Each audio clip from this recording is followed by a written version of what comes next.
What's going on, everybody? It's Cannabis Guru, and I got a veg update for you. Sorry about that. I'm sitting on a bucket, so if you hear that noise, it's me scooting around. This G13 has come along really nice. You can see I defoliated a little bit on top to get some more light down into the middle. Okay, you can see there's all those shoots down there. So hopefully I'll bring them up. I've already super cropped a lot of the ones around the side, and some in the middle, but really not much in the middle, so I'll hopefully be able to bring those up. I had a guy message me and ask how I know if this is a good pheno, if it's a keeper or not. Personally, now, like I said, this is my personal way of determining if it's good pheno or not. I look at the structure, okay, I look at the node spacing, the size of the stalks, the rate of growth, how it handles the environment. I make sure that it's not, growing retarded or doing any stupid shit. And that's pretty much how I know that she's going to flower out pretty good. I mean, there's really no way I feel that this will produce like shit. The ones that are in flower right now are looking okay. I've had better, but for the shitty genetics, they look okay. But yeah, look at the size of the stalks on these, dude. Pretty fucking huge, and they're like that all around. Look at that shit, dude. Massive stalks. She's got a nice trunk. Nice sized trunk. Chunky. So yeah, she's looking good, man. She's gonna be a big bitch. This, like I said before in a different video, I think this one may go outside this summer. I haven't put it outside yet because the weather's cold, man. This might not go outside till the end of June or in July when it starts to warm up. It's kind of sad. This plant has been indoors for this whole time, so I'm afraid to throw it outdoors when it's cold like this. I'm afraid that it won't do well, and I don't want to lose these genetics. I do plan on cloning it, at least 4 clones, before I throw it outside. So I'll be able to grow those indoors and keep the genetics, because I'll continue to clone. And this Veg 10, this 2x2 is working good for vegging out plants. I'm keeping my plants smaller than normal due to height restrictions with my flood and drain table. It is what it is. So I really want to get some of those easy peasy runoff trays with the what do you call those? I can't remember, something pump. Anyways, the runoff, a sump pump, and who makes that? Easy peasy. I can't remember who makes that. The Bucket Company, I think, or something like that. So I could be wrong. Don't quote me on that.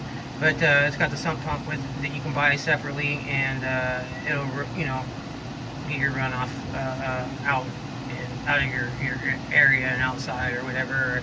I guess you could recycle it.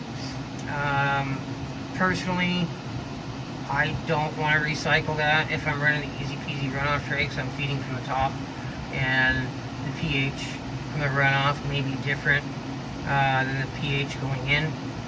So I don't want to mess up my reservoir, so that'll be a drain to waste. Just is what it is with those.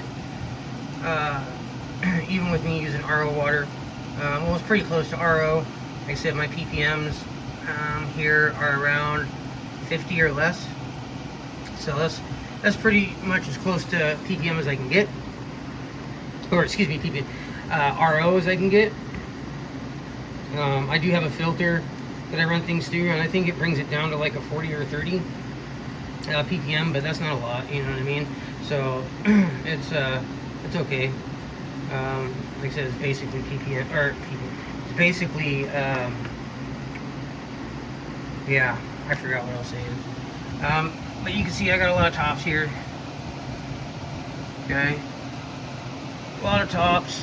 And like I said, this plant's gonna be big if I can get it outside. My backyard gets complete full sun all day long. So this plant would do well in the full sun. It would probably flower out well.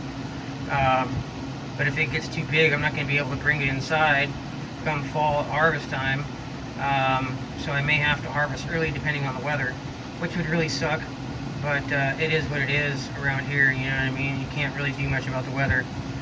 It's not like in California, you know. Washington has shitty weather. In June, July and August and September are usually okay, but the end of September into October it starts to get shitty again, unless we have an Indian summer, which don't always happen. It's been a minute since we've had a really hot summer, so hopefully this summer it will be, but I'm not, you know, holding my breath. But anyways, so yeah, hopefully I answered that guy's question. I think I typed it to him, but that's how I determine a good pheno versus a shitty pheno, a keeper versus a non-keeper. I mean, if you look at this plant, look at the structure and how it is, you can tell she's a keeper. You know what I mean? The node spacing is nice and tight. The rate of growth is perfect. What else? The stalks and the branches are really thick. You know, you can't beat it.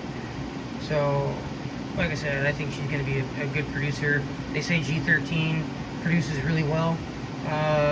It's a high producer, they say. So, I'm looking forward to the end result. They say that the G13 is one of the best strains around. They say it was developed by the government, if you do some research on it. But I don't know. Nobody really seems to know exactly where G13 came from. But I said there's a lot of speculation that the government created this strain for some sort of testing or whatever. So yeah, I'm really looking forward to it. I always wanted this strain. Finally I got it, and I was lucky enough to get a good pheno due to who I bought the seeds from. I got them from Rocket Seeds, and I got it from the grow store where I go to, and they had Rocket Seeds, and that was the only one that was G13. So like I said, I picked up a 3-pack, and only one of them was good. The other 2 phenos are in my flower tent. So, anyways, so yeah, let's see, the ppms on the water, on the nutrients, were about 9 something. Maybe it was a little bit higher than that. I can't quite remember. But it's between 9 and 1100. Now, the pH on a runoff was a 4.9 pH, which is pretty acidic. And I found out how to fix that. You just go ahead and run a 6.5 pH, and it will even things out in the runoff and in the cocoa. You don't want to go any higher than 6.5. I did that when I fed it last night or whatever, and it brought the runoff up to a 5.5. So next time I feed it, hopefully it'll bring it up to close to a 5.9 or a 6, because that's where you want it at. So I'm gonna have to probably increase my ppm or my pH levels when I pH my nutrients from now on, just to make sure that the runoff pH is within range, you know what I mean? So I didn't realize in the past that it was that big of a deal, but it is. My goal with this grow, this whole run, is to make the cleanest bud that I've ever grown, make it easier to flush, and just have some nice clean smoke, you know what I mean, that's potent. And if I'm successful on this, then I know that I've pretty much got it nailed down with what I need to do from here on out. In the past, I was pretty lucky, but I would have a tendency to burn my plants often because my ppms were just way too high.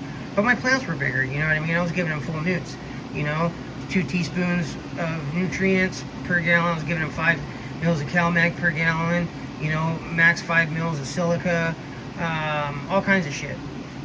And I used to use liquid nutrients, Botanicare and Psycho, and I used to feed them hard, dude. But I'm trying not to do it that much. Towards later flower, I'll bump up the ppms a little bit. to kind of increase the production and possibly add a PK booster. But we'll see. So anyways, that's pretty much all I got, you guys. I'll do a flower update here soon. So if you have any comments or questions, go ahead and post them. Like the video, smash the bell, and subscribe to see the rest of my grow. This is Cannabis Guru. Till next time, peace.